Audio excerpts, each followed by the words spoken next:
Broadcasting live from the Business Radio X studios in Atlanta, Georgia, it's time for Atlanta Business Radio, spotlighting the city's best businesses and the people who lead them. Lee Cantor here with Roz Lewis, another episode of GWBC Radio. Roz, you have put together quite a crew today. But before we get too far into things, let's recap a little bit for the folks who weren't at the POP event. What an exciting event. Right? Right? And more importantly, for the first time, we were broadcasting live. That's right. From this event with Business Radio X. So it was so much fun. I know you all were exhausted because you had, a long day for us. 18 interviews. Right. With our women businesses and corporate members and attendees that were attending there. We have heard great things about, one, people love being on the radio. We've established that. But more importantly, the impact that that event had for all the members, we were just overwhelmed by the amount of folks that came through our studio there, our kind of mobile studio, and told us how important GWBC was to them and their business and the impact it's made for them, for their community. It was really inspiring event. Yeah, I think, always what we try to do is engage our women businesses, giving them opportunity to meet with other corporate members and also support other women businesses as well. And while they're in that networking environment, that they also walk away with a couple of nuggets of information that's going to help them grow their business. So we had several workshops as we did our radio show, the previous radio show on cash flow. Well, we had that as well, along with wealth, how to grow your business through entrepreneurship or how to grow wealth through entrepreneurship. Were some of the workshops that we had, and that keynote speaker. She rocked it. I love that. And I've seen a lot of keynote speakers in my time. She was fantastic. Yes. Well, you always try to get people engaged, especially after lunch, right? Right. So people don't go to sleep. But she was active, engaging. So if you thought you were coming to an event where you were going to be just a audience participant, no, she got you engaged into understanding how do you receive the apology, get the apology you never received, right? Or accept the apology that you never received. So yeah, it was a great life lesson. Yes. And today's show will be no different. There'll be a lot of education and inspiration happening here today. Who'd you bring with you? This morning we brought Kathleen Marren, who's Vice President, Diverse Customer Segments at UPS, and Debra Wilson. She's the Director of Marketing, Diverse Customer Segments for UPS. And we're going to be talking a little bit about exporting, right? About the export business, because we do have an event coming up on the 18th of October, women in exporting. And what better company to give us information about that than UPS? Yeah, they might know a thing or two. Just a thing or two. So who wants to kick it off? Do you want to talk about your roles at Diverse Customer Segment? Sure. Good morning, everybody. Kat? This is Kathleen Marren from UPS. Roz, it's great to see you again this morning. Roz and I also share responsibility. I'm on the board of the GWBC, so I get two hats today, which is fun. So I kind of feel like an entrepreneur too, who has to wear multiple hats. I've got multiple on today. But my normal day job is one that supports women-owned businesses and diverse-owned businesses across the globe. And our objective is to find the solutions that make the most sense to help those businesses grow faster. And as they grow faster, the economics get better for the communities, which means, again, in a for-profit world, which is what I think many of us are looking to improve upon, we actually see, an uplift in employees. We see an uplift in brand management. We see an uplift in growth for everybody. So we're really excited about this segment that we own and that we learn from every single day by being on conference calls, by being in conferences, by talking to people like Roz and all the other weebies that we have out there. It's an exciting, dynamic space of innovation, and I'm very happy to have this role. Now, how did you get involved with the GWBC? It's a long-standing relationship that UPS has had, actually, with the GWBC and Roz in particular. I'm not sure I've got all the years, but I think 20 plus, if I'm not mistaken. Oh, wow. Yeah. We were one of the 20 years. We were one of the founding companies to help GWBC kind of start its mission. We did that through our supplier diversity program in particular. So how do we as a good standing corporate partner find innovation and business opportunities that exist out there in diverse owned and women owned businesses that can be our suppliers? So they help us to be successful every single day. And we believe that we help them be successful. And that happened through GWBC to a large extent. Yes. And I want to thank UPS for taking that opportunity to support our organization and its growth. So it was wonderful. It's been a great relationship and experience, and they're still here. Still with here us. 20 years later. And we still put people on these radio programs to support. They keep showing up. Yes. So now, when you look at the business opportunities globally, how do you even kind of wrap your arms around that? That seems so large. It is huge. Again, as UPS is pretty large, we do service 220 countries around the world. We do have solutions that fit any market that's needed. But in recent years, there has certainly been an uptick in what societies, what cultures, and what governments to some extent want to do to help diverse communities strengthen their ability to grow and to create more business opportunities and therefore stabilize some markets. So when we look at it globally, there is a very vast difference on what diversity means around the globe. Like culturally in the different countries? Exactly. So we don't want to be presumptive in that. We don't dictate what that is. We work within what's defined by the communities and what the governments have started to support. And we try to align with that to offer things that cultivate what the culture is and what the governments are kind of putting out. Which means for the most part, right now, the best place to do that is women-owned businesses globally. They are on the rise in tremendous numbers. And so we have launched many programs outside of the U.S. as well as inside the U.S. to support women exporters in particular, because we firmly believe that if you can extend an opportunity to grow your business outside of your own community, you actually can grow far faster. We've seen stats that show that. So, we focus on women outside of the U.S. to a large extent. In the U.S., we have a much larger diverse program as well on top of what we do for women-owned businesses. Align with some of the other corporations too, like Coca-Cola, has a 5x20 initiative program, meaning 5 million women businesses by the year 2020. And so they're pretty much on track to achieving that. But it's a great marketing I think initiative as well of how you increase your market. And so, the question I have is UPS working, with some of those customers, corporate customers as well, to kind of build that, and align with it? Because I always say it's good to partner at times in order to create that community of growth for women businesses. So you're talking about, does UPS align with other large enterprises? So we do. A few big ones that I'll move to both corporate and government, but let's start with, again, we have strong relationships with USAID. We signed a pretty large agreement with the U.S. government earlier in this year to help fund a lot of infrastructure changes in global markets to help women businesses in particular. We do that through an organization called She Trades as well, which is part of the UN and how it reaches out to developing markets. In broader sense, from a corporation perspective, we are closely aligned with organizations such as We Connect as well. So We Connect helps women-owned businesses in particular to find alternatives, to find support outside of the U.S. So whether it's the legal needs when you expand and export, or you're trying to build infrastructure, to resources and labor, to marketing support in different languages that you might need if you're starting to explore in different countries. So we have connected with both the facilitators, with the government regulators, if you will, and we advocate on behalf of those things.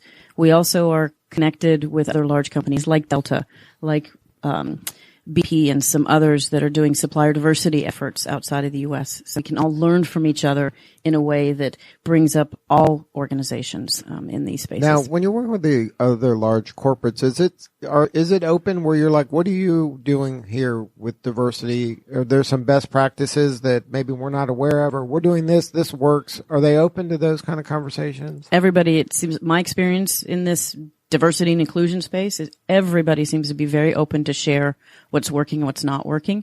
I won't say we have a formal coalition of any kind, but we have an informal one with fellow board members from GWBC and other groups that my team circles in. I feel total confidence. If I picked up the phone and said, hey, what is your company doing in this space and how is it working, or what are the challenges internal, sometimes through bureaucracies at big companies, and then externally, how do you do that? Nobody has refused that call, and everybody has been very open. Debra, have you felt the same way when you've connected? Oh, absolutely. We're in really good company, and there's a lot of collaboration and partnership, among the large corporations, but also in our work that we're doing with the small and medium businesses too. There's a partnership and a willingness to learn from one another, which I think is really exciting. Now, do you think that collaboration is what is kind of allowing this acceleration of more and more female businesses to grow as rapidly? You think that that's kind of adding fuel to this fire and it's kind of expanding? There is certainly, again, whether when you do the psychological studies of what motivates women, you'll find that a lot of it does kind of come back to collaboration and teamwork and a nurturing of each other and at least a general philosophy of, rising tide rises all boats kind of philosophy. And so I think that is starting the momentum. I think it doesn't preclude men from this conversation at all, because quite candidly, more men who hear the voices and bring their own to this equation too creates that tide as well. So I won't say it's absolutely exclusive, but I think what I'm starting to see is just the willingness to talk more openly about what drives us, what motivates us, what challenges us. And there's more organizations out there than ever that are stepping in to kind of help feed gaps when we've identified them.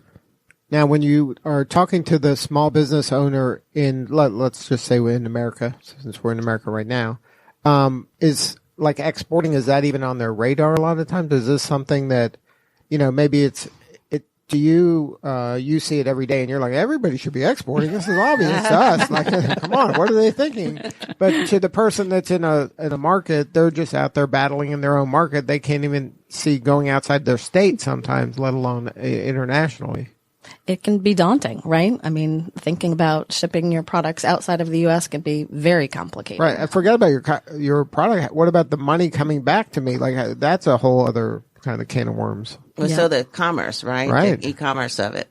Right. Absolutely. When you look at it, I mean, part of the compelling, I think, point about revenue generation for even the smaller businesses is 95% of the world's population exists outside of the U.S. Right. 95% of it. So as good That's important perspective that I think we should all regain from time to time. So as well as you might be doing in this market, there's obvious potential outside of the U.S. to take advantage of. And the other piece of it is with e-commerce and with just general globalization and information that's so free flowing, more and more companies, more and more people can find products any place in the world. That wasn't necessarily true 20 years ago. So if you only think about staying in your one physical market, you are limiting yourself, and your customers are telling you this. We've got many tools. We've got many websites that we help our customers to even just show them how many times they get pinged from somebody else in another country who's curious about their product. How do you actually then take advantage of that and fulfill that? They're not as complicated as it has to be, but just the first recognition, the awareness is where we start. There's plenty of wonderful things to do outside of the U.S., and many people want to buy your stuff. So right, and everybody should be exporting them, Lee. That's the message. The bottom line. But where do they start, right? Yeah, so where does a small business start, as far as that expanding, how far, should they, extend, and what countries, if you think about it, that you consider, I would say, safe harbors. Right. Some baby steps. Baby steps, absolutely. Yeah. So the first most important thing is to understand your product, right? There's a lot that goes into where you can sell your product, how you can ship your product. Fortunately, as complex as all of this is, there are a lot of really great tools and resources to help businesses learn about what it takes, right? You need to think about where you're going to export to. Some people, might be, very adventurous and want to go to all of the countries that they can go to as they expand all of a sudden. Sometimes it's good to stay in your comfort zone initially, right? Find some countries where we have free trade agreements. You've got 20 countries to choose from. Work with countries where someone in your business can conduct business fluently in the language, and someplace where you have some idea about business customs and just customs in general. These are some of the things to help you get started. I think it's also, as indicated, there's some really good web analytic tools out there as well. Simple Web, I think, is just one. It's not, it's one of many, but they will quickly, for your website, just tell you, again, what's happening outside of what you think's happening. And if you see that there is an uplift in a country that you hadn't thought about before, then that's your starting point too, is to see just who's naturally, organically coming your way in the first place. Debra indicated obviously some proactive things that you can look at, but there's also the reactive side too. More people are connecting and seeing what you are putting out there than you may realize. Wow. Well, given that, so you're talking about the product, know your product, but do I have to adapt my product, in order for shipping or to go overseas? Right, like even translation, right. Language. There's lots of alternatives to think through. I actually put a small plug in here for the U.S. Commercial Services Group, which is a government agency that sole purpose is to help U.S. businesses figure out what and where they should sell outside of the U.S. So they are here to help you grow your business through opening up new markets. They have tons of information both on products that are viable in other markets, things that people want to buy and businesses that need those products that U.S. companies make, but they also will tell you the restrictions on them. So they'll help you figure out what the compliance is in those countries. We have tools as well that can help you figure out some of that, as well as the taxes and the duties and things that will be applicable. And there's lots of other consulting organizations. Again, We Connect is another who's right there to help figure out as you step into this, whether you put your little toe in there or whether you're ready to actually build out facilities. There's a whole myriad of steps that can happen in between. And I think, Roz, that it might seem overwhelming at first, but know that there's plenty of organizations who will come and help you figure out how to get through some of those. Well, that's always good to know, that you have access, to those resources. I guess, they just go to the website and look, that up. So can you just repeat the name of that organization again, so that we can, the listening audience will be able to hopefully tap into that resource. And then there's the Department of Economic Development. That's also the Department of Commerce, that also, because they do trade missions, and keep in mind, businesses, you can always go on trips with them, to these countries that give often funded by the government, right. So it's not out of your revenue pocket. Right. So the organization that we partner with most frequently is the U.S. Commercial Service when we're working with small businesses here in Atlanta. They have a fantastic local office here. But the website that they've put together with unlimited educational materials and tools, one of my favorite tools is a market diversification tool, where you can go in and look at your products that you're shipping, and it will help you to identify some of the countries where it would be viable for you to expand to. But that website is export.gov, and a lot of really fantastic resources for all sizes of businesses. Can you share a story maybe of a small firm here in town or somebody that you personally dealt with or heard about that has, dipped their toe in and then had some level of success? Wow. You don't have to name names, but just like, they were an apparel company and they did this and they had never done that. There's many, again, that Sure. go the exporting side. Some of them had to start first with thinking about just the basic nature of fulfillment. So I've got an example of it's a New York-based company who creates flip-flops. Okay. And they were challenged with thinking not high tech. This is not high tech. Yeah, so it doesn't always anything. Doesn't always have to. They're cool flip flops. Right. They're really nice. They're really nice flip flops. But it doesn't have to be overly. Bejeweled? And they're sustainable as well as actually they're good stewards of the community as well. So we were proud to work with them and solve not only how they wanted to fulfill here, because they were starting to get orders that were coming in fast and furious, and they had almost moved from the quintessential in their garage, and they were ready to start expanding. So we helped them to figure out how they were going to fulfill in general and how they were going to get to more marketplaces to do that. So some of our products, something we call UPS e-fulfillment, gets you 21 marketplaces in one fell swoop, and it allowed them to boost their sales. Well, when the sales boosted, then they had to fulfill, and they didn't want to have to put capital up. And so they didn't want to have to find warehouses around the country. Again, this is what our e-fulfillment does. It allows, if they're ready, to have the UPS environment store it in the warehouses across our country and pick and pack it and get faster time in transit, and lets the flip-flop company focus on flip-flops as opposed to supply chain. Leave the supply chain to some degree to those of us who can work it better in different ways. So as they were continuing to grow in the U.S., they caught the eye of international people as well who want these lovely flip-flops. And so then they had that added challenge of where do we go next? How do we do that? So we have, again, information tools. We have contacts through the U.S. Commercial Services Group and We Connect, and we put them in contact with how to find those right markets and for them to grow faster by getting into them. And then we help them fulfill it so they didn't have to put the capital into the countries they wanted to fulfill. I believe they started first they started, I think, in a few Asian markets. I think the Chinese were actually looking at which is not necessarily always the norm. Sometimes you start in language. Mm-hmm. In language means like you're selling to people that speak the same language. Yeah, if your website is in English, oftentimes you'll find it easier for other people around the country, around the globe to find you first in English. So you see an uptick, obviously, Canadian buyers in UK and Australia, et cetera. But that doesn't preclude the rest of the world who clearly also studies English and can figure out a website, what a flip-flop looks like. So they were getting pinged by other countries a lot.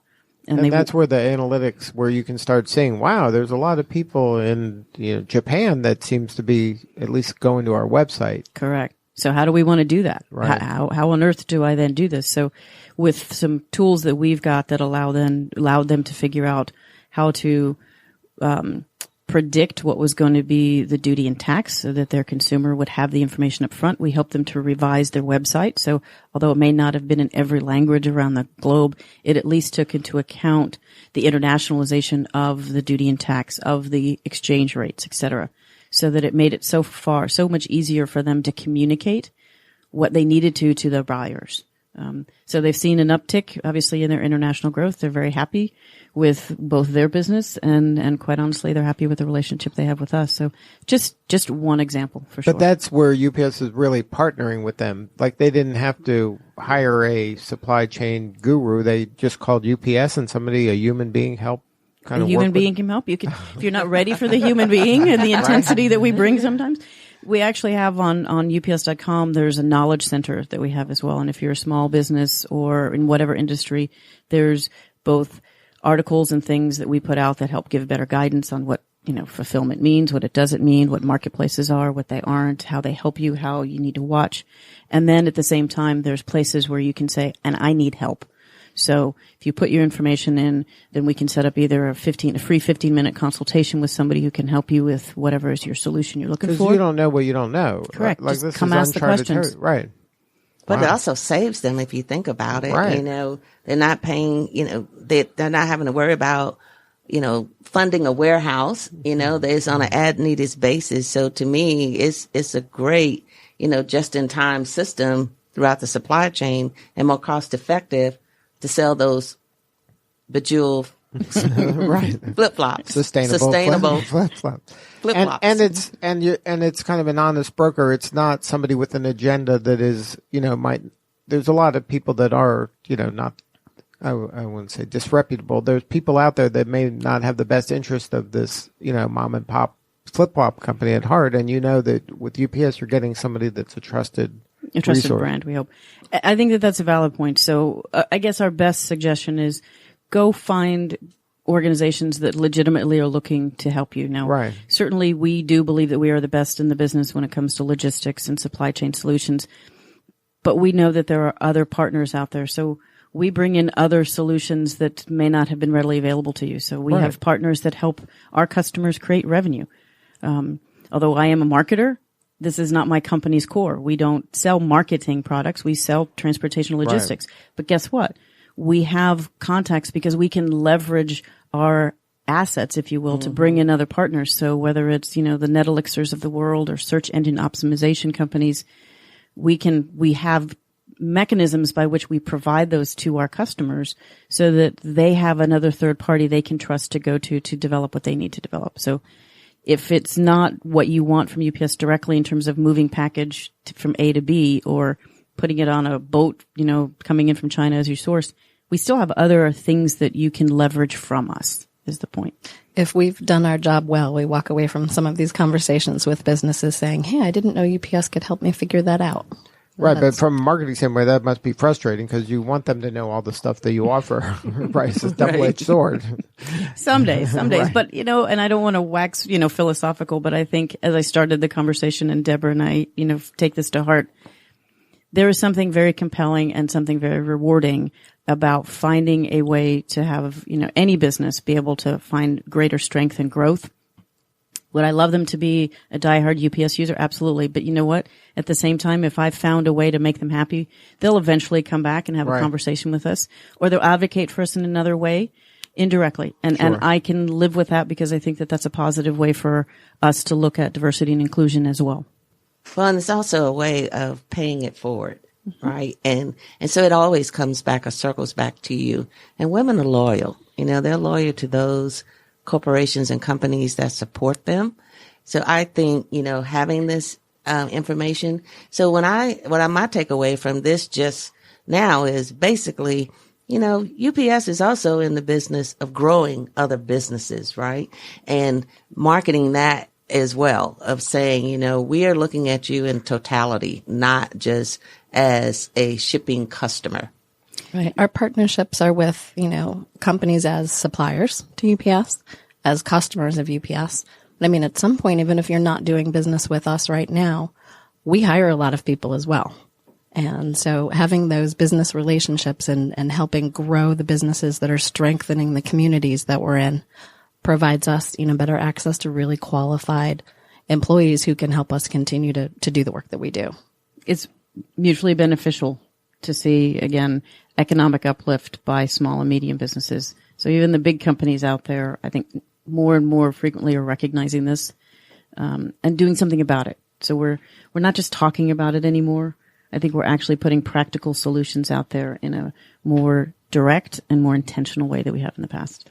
Now, are you seeing more and more companies kind of take the leap into exporting? Like, is that a trend that you're seeing more and more of, or is it flat? Like, where is it right now? The export market is on the rise in general, and I say that over probably a 5 or 7 year period.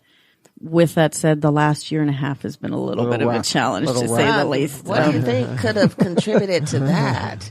There's a lot of conversations, obviously, about the globalization and trade and certainly policies.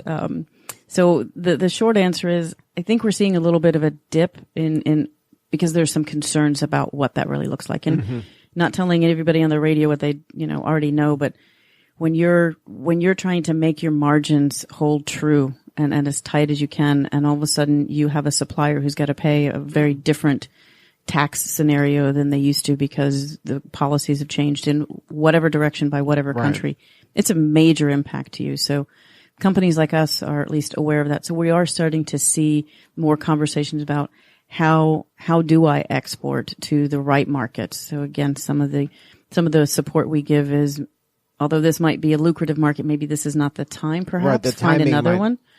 And the inbound is just as important to look at.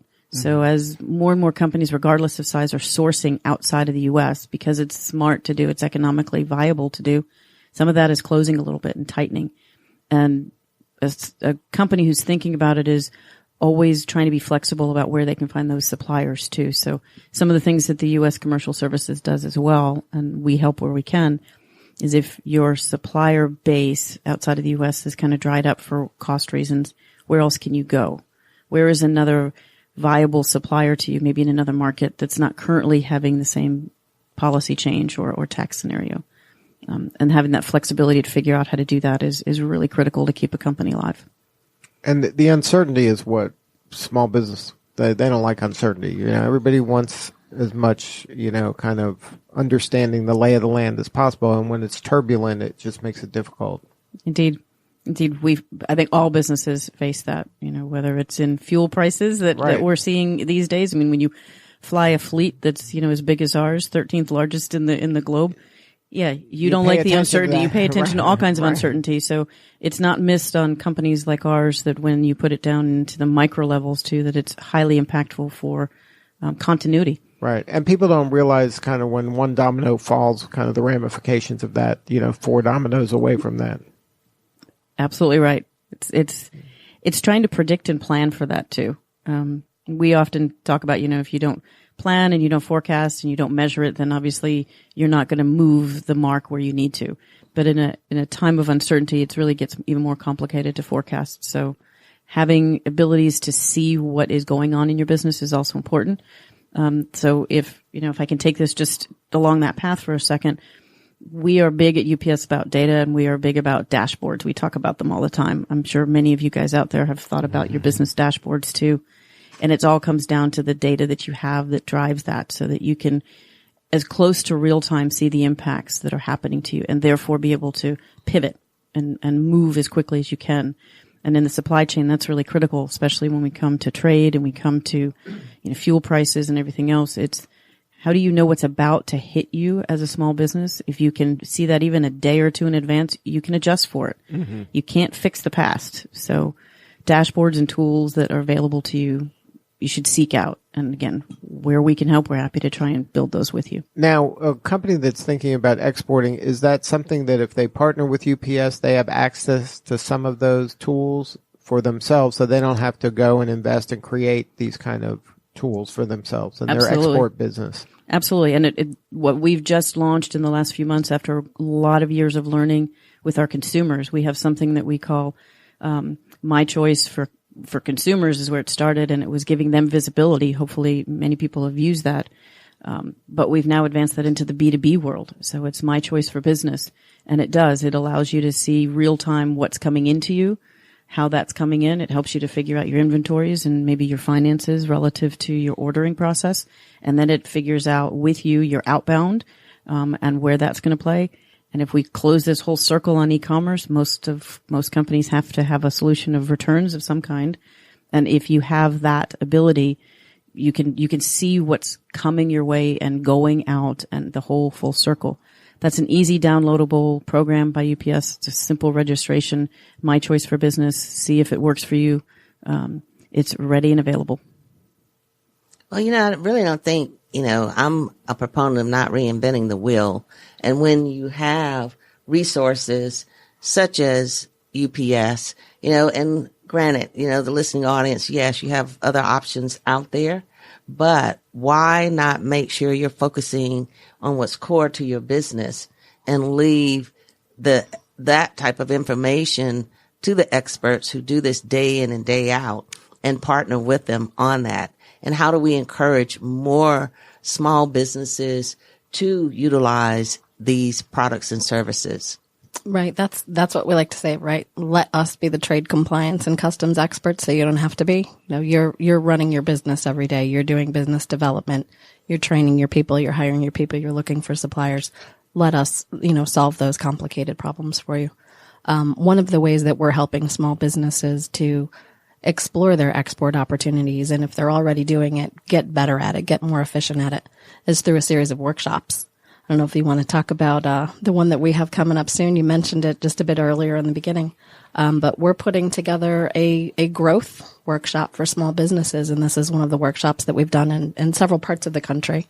But we're particularly fond of our Atlanta area partners in the GWBC. So we have the honor of hosting this group at our beautiful corporate offices. So it'll be a lot of fun.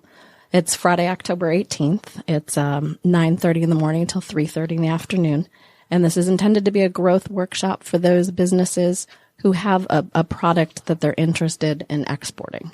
And so the agenda is broader than exporting. It's going to include facilitated sessions with our subject matter experts on knowing your customer, finding the right marketplace partner, understanding your supply chain, and also gaining access to capital. So in addition to getting to spend some time with our subject matter experts and to ask your questions and to network with one another, I think you'll also find that you'll get to spend the day with a whole lot of really great people. Now, are these first-time exporters? Are they veteran? Like, who's invited? You can be what we call the accidental exporter, right? You got an order on your website, and all of a sudden you're trying to figure out how to ship to Mexico. Does that happen? That must happen all the time. Oh, it happens all the time. Mm-hmm. It happens all the time. So what do they do? Because that's the thing they call you, don't they? They call UPS. They muddle through. If you get lucky, it's a good experience for you and your customer. More often than not, it's a little bumpy for you and your customer. And that's an area where we can help you get more intentional about preparing yourself to be able to do that, to accept orders, but also be more intentional about marketing. Because that's in this online world, and you have a website and you sell something, and the internet is the world, so anybody can access it from anywhere. And then they go to your website, and they're from another country, and they're like, "Send me your widget," and you're like, "Huh?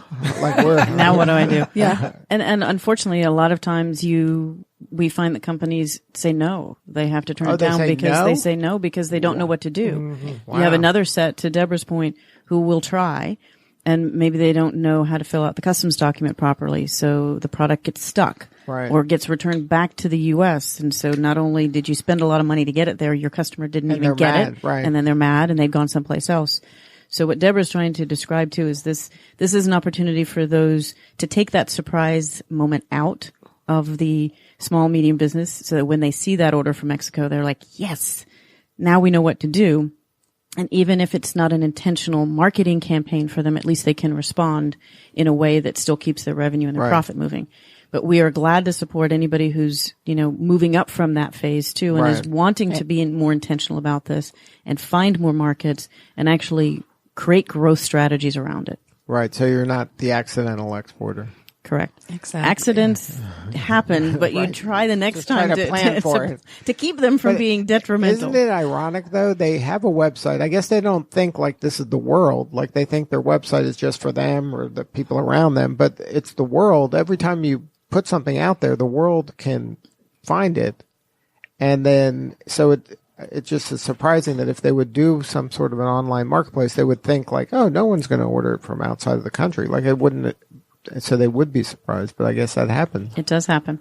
And some companies will, be intentional in saying on their site, we can't ship outside of the U.S. because they haven't figured out how to do it. Maybe they haven't figured out how to do it cost effectively, or how to ship their products to protect them, or how to get them there in a timely manner.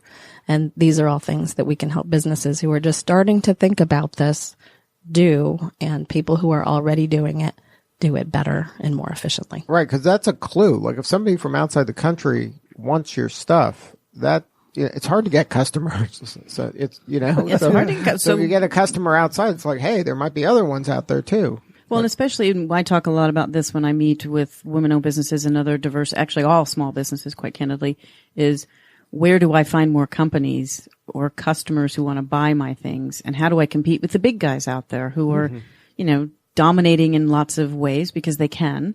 How do I compete with that? Well, one of those pieces, as we would argue, is don't miss out on a market that's untapped for you first and foremost. So, it may not be in your backyard anymore. It may be someplace overseas. Right. Well, we just said, right, 95% of the population is outside of the U.S., not inside the U.S. So it would almost behoove small businesses to really seriously consider and think about, especially with online capabilities, of how do you target that customer outside of the U.S. And customers outside of the U.S. want to buy products from U.S. companies. We're known for the quality of our products. Mm-hmm. We're known for the uniqueness of our products, but we're also known for creating products that are going to be healthy and safe and sustainably produced. And that's very appealing to consumers outside the U.S. and businesses outside the U.S. Now, especially a growing millennial market outside the U.S. too, because that 95% includes an awful lot of younger people who, to Debra's point, have differing views on what's the value proposition of a product these days. And it may be more than the actual product itself. It may be all the other pieces surrounding it. So there's markets to be exploited. Now, Roz, we kind of promoted this episode throughout social media, and we have somebody from the audience, I think, that has asked a question because they knew that some gurus of exporting were going to be in the room here today. Yes, we do. And this is coming off of Facebook. And this is one of the questions from Julie Weldon. And that is, what are some of the pitfalls to be aware of in exporting? And it's actually a two-part question. And what are some of the tactical steps or tools, resources a business owner can use when considering exporting? I know a really great workshop you can come to. Well, she's outside. We got the pleasure to interview her at the POP event, and she's outside of Georgia, but she should come because it's open to everybody. It's just a short jaunt from North Carolina. Right. We're gladly welcome we're gladly have them come into. Right. This is not exclusive. Peer pressure for her. But in answer to her broader question, I'm sorry, Debra, in answer to her broader question, some of the pitfalls, I think we've covered a few of them, but just to kind of reemphasize a few of them. Number one, knowing whether or not your product is legally viable for another country is, I think, one of the key points first. And again, using sources like the U.S. Commercial Services to confirm that. We find that sometimes, with all the goodness that happens online, people stumble into some things that cause them longer term challenges when they send something they shouldn't be. And then the other pitfall is once you know that you can do it, it's how do you do it? And there's smarter ways to do it because you can avoid duty and taxes. You do not want to do that. None of us want to see that happen because it's a bad customer experience across the board. The product doesn't get where it's supposed to be. You get charged more. There's fees that can be involved, et cetera. So learning about these things up front is the smartest thing that you can do to mitigate all of those risks as you think about exporting, because the pitfalls, on a tactical level can happen really quickly. Long-term strategies about, actually figuring out how far you want to grow and how you want to create new sales opportunities and warehousing and things like that are much larger conversations. But again, there's resources like WeConnect who can take companies who are ready to go do those things as well. And this is one of those things where these are some unknowns for this, these people that have never done it before. And it sounds like it's a lot or it's hard or there's penalty, like there could be fear around it. But once you have some trusted partners and you kind of get your systems down, then it's just normal business. There's a learning curve, but once you get through it, the payoff could be huge. It should be huge. And again, you're right. Like anything, you've got to dabble and learn a little bit and maybe revert and fix and then go forward. But with the right solutions, with the right support, you can certainly get through any of that pain. Most companies who are growing faster, and in fact, we show that women businesses who are exporting they produce higher than women businesses who don't. Okay. They hire more people than women businesses who don't because they're growing faster. They provide higher wages for their employees when they do this. So there's again a halo effect of forcing yourself to learn what you need to learn because it hopefully suits not only your growth objectives, but it also supports maybe your principles of what you want to be as an economic stimulator too. Right. And the payoff is so high that the risk reward is so in the favor of reward for taking the leap, I think. Just go for it. Go for it. You don't have to go by yourself. Right. Come with us. We'll be okay. Or go with somebody. Again, there's other support factors out there that will take this from being something daunting to something that is sometimes really fun. Right. You get to open up a new communication with people around the globe. Around the world, right. And they give you new insights as to, what they want to see from you. And I got to imagine that with the creative people that we've got on the phone and who want to do new things and innovation, it isn't just limited to the U.S. market by any stretch. Well, you would almost, the question is too, how much education, will you need to have about these other countries and knowing what's happening in there? Because there's so many things that can impact, your business when it comes to exporting. And I know we've been talking about exporting, but even importing, so, Debra, what happens or what is it that I need to know as a business owner, or how far, or can I just rely, on my transportation partner? You need to do your research, right? So this is not an area where you want to fly by the seat of your pants, right? You want to plan in order to be successful. When I've worked with small businesses who are kind of looking at taking the first steps, I always recommend going to export.gov. They have some really fantastic tools that I mentioned before. One of the tools that I really like is it's called the market diversification tool that I mentioned earlier. That's your starting point for thinking about, okay, I'm going to look at Canada, Mexico, and Australia. Well, then you can find market guides specific to each of those countries that then will help you dig into what the rules and regulations are and what the barriers might be and what the considerations would be for your product. And then it just helps you create that very intentional pathway and strategy to say, this is what I'm going to do next and how I'm going to go about doing it. And it helps you avoid some of those pitfalls.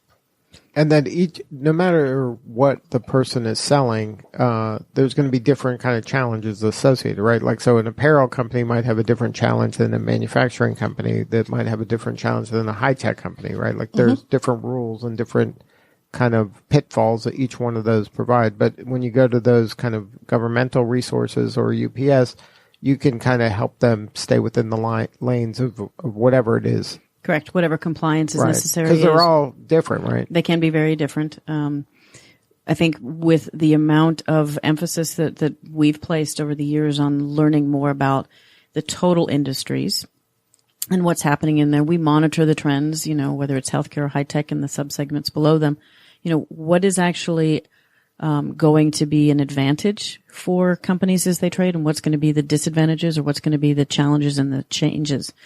And to the degree that we bring those forward to our customers, we're doing a better and better job of forecasting them ourselves so that we can be that consultant, if you want to think about that, to our own customers to say, watch out for this. This is coming your way. So even if you started down a path and you feel really comfortable, things change, right? Right. So watching the politics, watching the physical side. I mean, for goodness sakes, even watching weather. You wouldn't maybe believe it. And if anybody ever comes to Louisville to visit us at UPS, we'll show you our huge meteorological society that we have in there. Because you got to imagine when you're moving, aircraft and you got to know vehicles, where the hurricane you got to know where the hurricanes are coming and how you continue to do it. And maybe some of you in different places have even seen our package cars and the flights still moving when others aren't. And that's because we know how to work the network. Well, same thing happens in small businesses. Predictability, figuring out what you can identify ahead of time is far smarter. So you have consultants, you have advisors through UPS who help to do that by industry, by geo, and by product to some degree. Now, Roz, having relationships with UPS and these other corporate partners that you have really gives the small to mid-sized business owner, the members of GWBC, kind of a leg up. It's almost, kind of a secret weapons to help them grow. It is. And, more importantly, even though you're small, and these are for, I would say, the women businesses who are certified through our organization, and I'm going to put in a plug, we offer a discount on the shipping that is available. So you may not be that large corporate customer for UPS, but it still doesn't mean you can't take advantage and utilize how you increase your gross margin, right, on your products or services that you're shipping. And so we encourage, you to do that. And that's one of the reasons, when we were talking about this subject and knowing that this was coming up, that we wanted to expand this opportunity for people to get more insight as to what all that UPS does. And granted, they market themselves as logistics, but what does that mean? Because that's so broad, right? Because if you're a flip-flop company, like what does, how does that pertain, But then you realize it pertains in lots of ways that you may not even guess could occur. And then once you have conversations, then all of a sudden that leads to more and more opportunity. Right. But, if you think about it, we're always shipping. Right. Whether it's for business coming to you or going away from you. For personal, right. We're always moving a product somewhere, and of course the holidays are coming up. And so that is just going to be overload. I love it when they give this the last day that you're going to be able to ship if you want it there on Christmas Day, right? Or any of those holidays, you got to realize that you do have to plan ahead in order to get that, and that's a supply chain effect as well. But I think more importantly, I've learned so much more on the inside of what they do, what they offer. And I think that to me is the broader message of all the tools and resources that you as a small business don't have to have, but it's a plethora of opportunities for you to gain that assistance in order to move that product outside of the U.S. to the over 95% the population rest of the world, right. And to the rest of the world, so cement, yes, your customer here in the U.S., but also think about and plan of how you can gain additional customers. Right. It's a big world out there, and think big, aim high, right? It is. Well, also it says generative, right? If you think about it, Kat mentioned earlier, we talk about millennials and how they are cause driven and looking, to be more engaged, but their online buying is growing. Of course, that's a market. Well, guess what? It has to get to me, right? So it's not that I'm going in the store and picking up, but even then they got to ship the product. Mm-hmm. They got to even get it to the stores. So I just think that's an opportunity there as well for them to look at how do they utilize a company like UPS to help improve their shipping to their customers.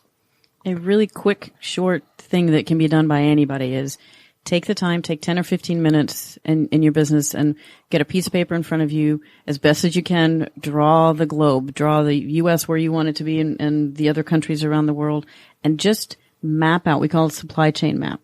Just map out how your products are created, how they move, how your customers need to return them, and then overlay on top of the physical movement. Think about the information that you need. So how do you think about the information from your suppliers to your customers and then back around? And then how, quite honestly, does the money move?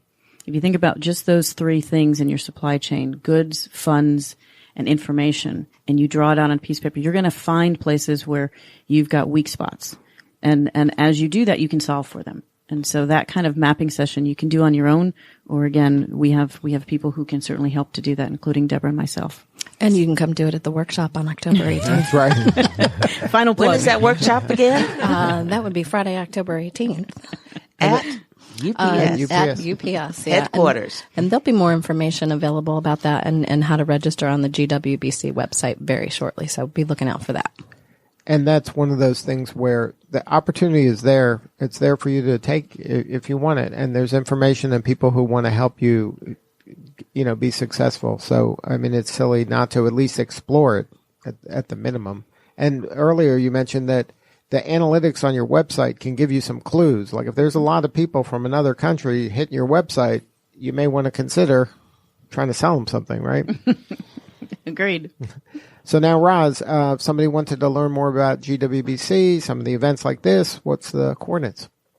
Well, we always encourage you to visit our website at gwbc.biz.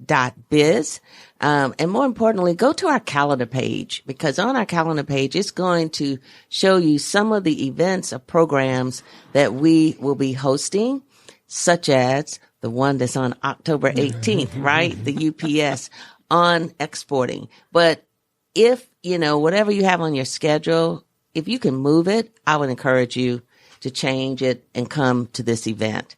We also have another event that's coming up on Monday. Cash is Queen. Once again, we want to talk about and really deep diving into those financials for you, because that is key. That is important.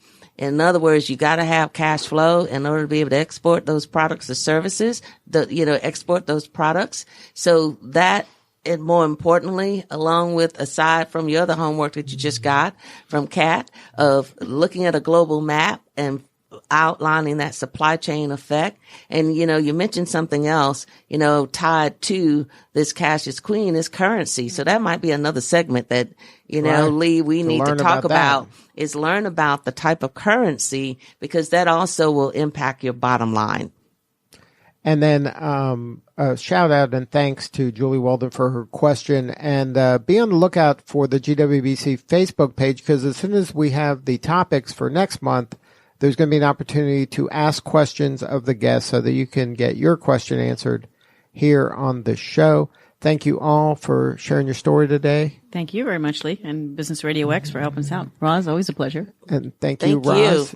You have any words of wisdom for our crew out there? I do. I always have my parting thoughts, right? And my parting thought for today is ignoring online marketing is like opening a business but not telling anyone.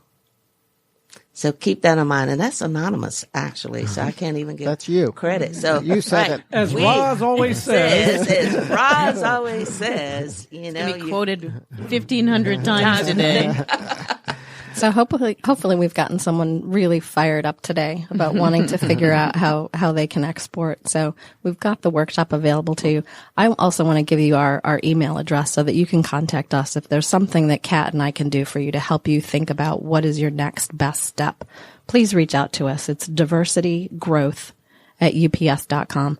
We'd love to hear from you. We'd love to connect with you and help you figure out what that next step is. And the website for UPS is it just UPS.com? UPS.com, but go to the Knowledge Center in particular. The Knowledge Center has a whole bunch of resources. Agreed. Good stuff. Thank you again for putting this together, Roz. GWBC Radio is so important to serving the community. And thank you, Lee and Stone. We love the partnership. All right. This is Lee Cantor for Stone Payton, Roz Lewis, and all our guests here today. We will see you all next time on GWBC Radio.